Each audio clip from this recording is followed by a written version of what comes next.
Howdy guys, welcome back to Deal by Deal. I brought my sales partner Dominic Park in today to talk about one of my deals I did in 2019. So this deal is a little bit different, like a lot of my deals, because I didn't actually buy the house. I helped the seller save a homeowner save their home from foreclosure and still made an investment into that deal. Okay. So a lot of investors and realtors will use the default list to look for leads, people that might need to sell their home. Investors are looking for homes that might need work or in some sort of distress, like legally distressed because they're getting foreclosed on. All around the country, the different counties and municipalities and states will have a different procedure for publishing the default list, which means that they're in default of a mortgage and they're going to get foreclosed. So it's the pre-foreclosure list. Do you know why they put those on public record? I actually don't. The reason they put it on public record and blast people, they're like, hey, look, these guys are getting foreclosed on. It's, kind of embarrassing. And, sometimes we see people's names on the list that you wouldn't expect, and it's like, oh, geez, call them, make sure they're good. But the reason they put it on is because that house might have multiple liens, and that person might have other loans and judgments against them.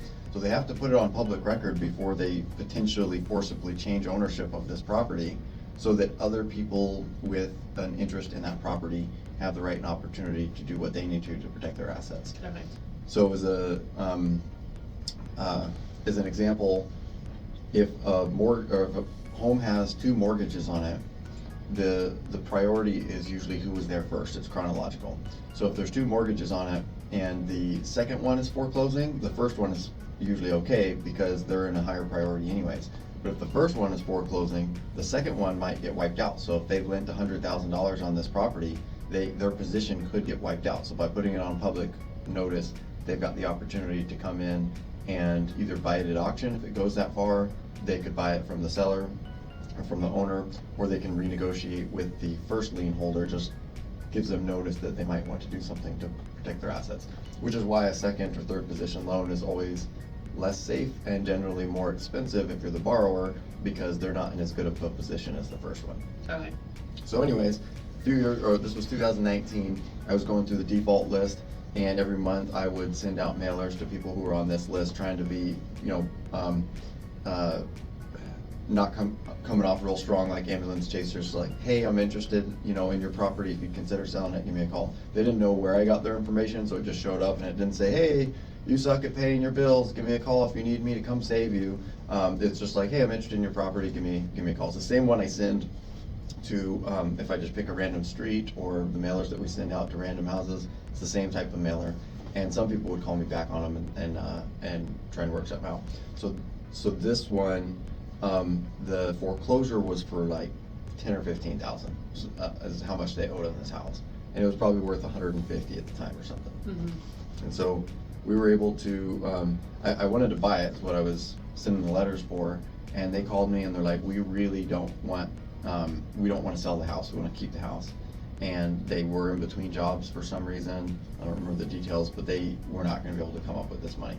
Okay. And so instead of making an investment by purchasing the house, I made an investment by refinancing it for them, because it was a very small amount.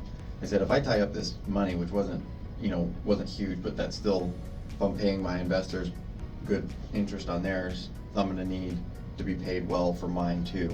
And so I didn't really do it as an investment, though I did make a pretty small amount of money. It was basically to save their home from foreclosure, which I would have preferred to buy it, but that was not the best situation. They didn't have money to get into anything else. They almost had the whole house paid off. It would have been, it wouldn't have been the right thing to do, to like try to force them out of it. If I didn't invest into that property and they weren't able to find somebody else to lend them the money, what would have happened is when it came time to foreclosure, because the loan was so small and it was on the public record, everybody can drive by and look at the house, at least from the outside, which I did too. Before I invested the money, I just went and made sure it wasn't burned down or whatever, but I didn't need to go in or anything for that amount. So as the auction approaches, the investors will be driving up and down the streets looking at it and making a decision, and that would be a very easy gamble. So that one would have been one of the rare ones that did sell at auction. And So- would it have been at a much lower price, like a reasonable price, because they owed so little? Does that affect what price it goes at auction? So the lien holder gets to choose the minimum bid. And so this one, I can't remember if it was 10 or 15 or whatever, but we'll call it 15,000. Owed? Owed, yeah. And I did my own title work, but there was no other liens on that property. So it was literally just 15,000, and any So other you- investors would have too. So when you refinance, you were only giving them that amount, correct? Yep, Okay. yep, just 15. Okay. And I think they were a little bit behind on their taxes, but not in danger of foreclosing, which is odd that the mortgage wasn't covering their taxes, but it wasn't because it was a unique product. And so I might have lent them an extra couple to get that caught up, just because I didn't want that to be a problem, another problem where I'd be coming back and lending them more money. I wanted this to be a done deal, and it was. They had it paid off in a couple of years, so it was Mhm. nice. But if the bank is owed 15,000, as an example, including the money that they're owed, the interest, the legal fees for doing the foreclosure, like everything that they're owed, they can't ask for more than that. They can choose to ask for less than that, like they did on that investment that we did a few years ago. But they can't say, well, we're owed 15, but we really want 20 or 100 because it's, a real house. Mm-hmm. So it'd go to auction with a minimum bid of 15, and in that case, it very likely would have bid up a good amount. When people are bidding on these auctions, they don't have the opportunity to go inside the home because the person selling it's a foreclosure. So somebody else, the current owner owns the home. They don't have to let people through until they lose the home. So some investors will knock on the door and try to see if they can get some more information. Maybe they can buy it directly from the current owner instead of letting it go to the auction where they'd have to compete. So that's another strategy. And a lot of times, the seller really does want to sell, because if they don't have the money to pay the mortgage anymore, refinancing isn't a good option for everybody either. So, I'm just curious, the bank that they originally had the mortgage through, wouldn't they have worked with them on that $15,000? It just seems like such a small amount to go through the hassle of foreclosing. Well, I don't know what the backstory was, or if they had been working on them for a couple of years. So when I have an owner finance property where I'm the bank holding the note, if somebody falls behind, I open up a conversation and try to figure out what things are. The foreclosure is the last option, because I don't want them to trash it on the way out, or I just want the monthly payments to come in. So I've in the past have renegotiated the monthly payments. So instead of instead of a loan being for 10 years, we've stretched it out to 15 or 20 to make the payments better and more affordable, because foreclosing on it, not only are you kicking somebody out of the house, but you might have a bigger project, you might have to put more money into it. So the foreclosure is pretty much the last option. And so I'd say that the bank probably did, but Okay. I don't know, because at that point, once they started the foreclosure, it was at that point, it was probably past the point with negotiating with them at that point. Okay. Yeah, so if it would have been above what the bank was owed, then the owners would have gotten the difference, because that's actually their equity. That's my understanding. I've never seen that, but that's my understanding, and that probably varies around the country, because the foreclosure practices vary all over the place. Okay. Yeah, so I was able to come help them out. I didn't make very much money at all, but I did invest into the property. I did get paid, some interest and some points, which are a percentage of the loan. So when you, we'll jump into that just for a second, but when you go to get a home loan, they're gonna charge you interest over the course of the time that you have that loan, and they're usually gonna charge you points. And a point is one percentage of the loan amount. So if you have a lender that you're working with that is giving you a good interest rate, they might charge you more points. And so like on a $300,000 loan, if you're paying 2 points, that's $6,000, and that would be kind of a lot. Sometimes you might do that by buying down the interest rate. If you want a cheaper interest rate, you're gonna pay more points. At what point do you pay the points? Do you pay that up At front? closing. At closing? And so that can be part of your down payment, and it can also be part of the loan. And so like the VA funding fee, a lot of times will get wrapped into the loan. That's not exactly points. I mean, it's just a fee that they wrap into the loan, so it can be done either way. Okay, but it's not something that gets tacked on your monthly mortgage?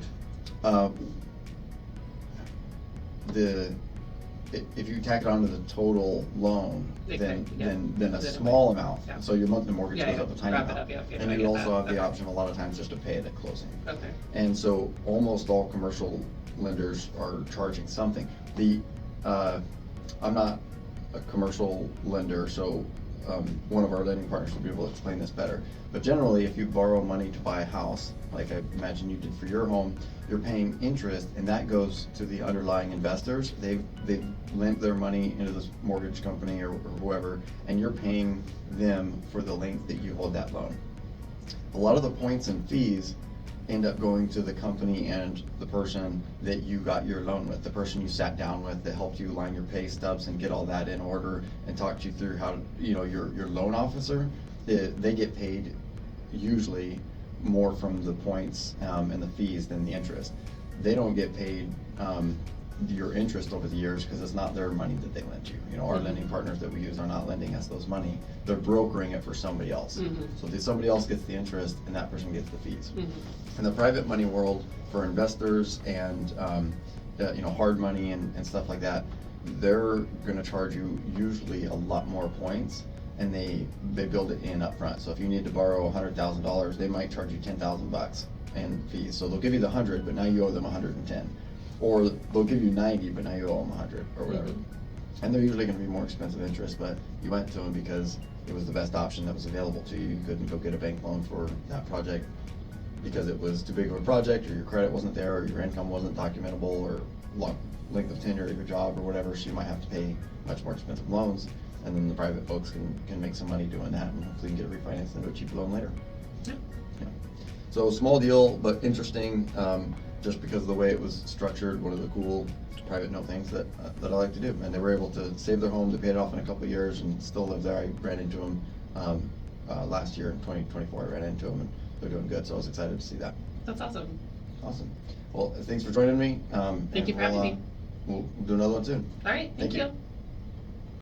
If you guys have any real estate needs whatsoever, please reach out. In the meantime, please like, subscribe, share, follow, comment, and you can find me on any of these other places that you enjoy your content. So thanks very much. Really appreciate it.